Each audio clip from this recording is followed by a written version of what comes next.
ഒരു ആഗോള പ്രതിഭാസമായിട്ട് മാറിയിട്ടുണ്ട്. നമുക്കിപ്പോൾ ഇവിടെ മാത്രമുള്ളൊരു പ്രതിഭാസമാണെന്ന് നമുക്ക് പറയാൻ പറ്റില്ല. ഇപ്പം ഞങ്ങളെ സംബന്ധിച്ച് പറയുകയാണെങ്കിൽ ഞങ്ങൾ സീനിയർ ചേംബർ നമ്മൾ സേ നോ ടു ഡ്രഗ്സ് നമ്മുടെ ഒരു ക്യാമ്പയിൻ്റെ ഭാഗമാണ് നമ്മൾ.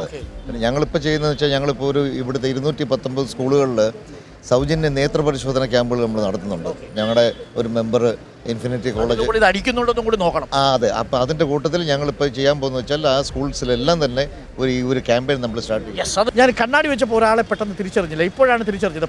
പ്രിയപ്പെട്ട പ്രേക്ഷകർക്ക് ഈ മുഖം ഓർമ്മയുണ്ടാവും. നമ്മളൊക്കെ വാർത്താപത്രം തുടങ്ങുന്നതിന് മുമ്പ് ദൂരദർശനിൽ വാർത്ത വായിച്ചിരുന്ന ആളാണ് ആൽബർട്ട് അലക്സ് അല്ലേ? Okay, thank you. കണ്ണാടി വെച്ചപ്പോൾ പെട്ടെന്ന് തിരിച്ചറിഞ്ഞില്ല. നമ്മൾ 2 മണിക്കൂറായിട്ട് ഇവിടെ വെയിലത്ത് ഒത്തിരി ലൈൻസിന്റെ ആൾക്കാർ വന്നിരുന്നു. 8:30 വന്ന് വെയിറ്റ് ചെയ്ത് അപ്പോൾ ഒരുപാട് അവിടെ ഇടയ്ക്ക് ഇങ്ങനെ വാർത്തകൾ എടുത്തു, ആളുകൾ ഒരുപാട് കൂടിപ്പോയി. അപ്പോൾ അത് കാരണം എത്തുന്നതിന് ഇനിയിപ്പം ലൈൻസ് മെമ്പേഴ്സ് വന്നിട്ടുണ്ടായിരുന്നു. എല്ലാവരോടും നമ്മുടെ സ്നേഹാന്വേഷണം അറിയിക്കുക. നമ്മൾ ഇനി വീണ്ടും വരും. നമ്മൾ പല കോളേജുകളിലൂടെയും സ്കൂളുകളിലൂടെയും സഞ്ചരിക്കും. ഇതിന്റെ തായ്വേലറുത്തിട്ട് നമ്മൾ അവസാനിപ്പിക്കും.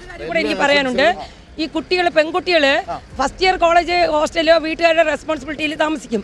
സെക്കൻഡ് ഇയർ ആകുമ്പോൾ ഏതെങ്കിലും ഒരു വീട് വാടകയ്ക്ക് എടുത്തിട്ട് കുറേ പേര് അങ്ങോട്ട് താമസം മാറും. വീട്ടുകാരെ അറിയത്തില്ല, അവരുടെ കോസ്റ്റ്യൂമും എല്ലാം ചേഞ്ച് ആവും. അതോടുകൂടി അവർ ഈ രാത്രി സമയങ്ങളിലൊക്കെ പല സ്ഥലത്തും പോയിട്ട് സ്മോക്കിങ്ങിനൊക്കെ ഒരു ഓട്ടോ ഒരു 9 മണി കഴിയുമ്പോൾ 11 മണിക്കൊക്കെ നൈറ്റ് ഔട്ട് എന്നാ പറയുന്നത്. നൈറ്റ് ഔട്ട് അതെന്താണെന്ന് അറിയത്തില്ല. കുറേ ടീമുണ്ട്, കുറേ ഓടുന്നവരുണ്ട്. അപ്പോൾ ആ പെൺകുട്ടികളാണ് ഇതിൽ ഞാൻ നോക്കിയിട്ട് കൂടുതലും അറിയണില്ല.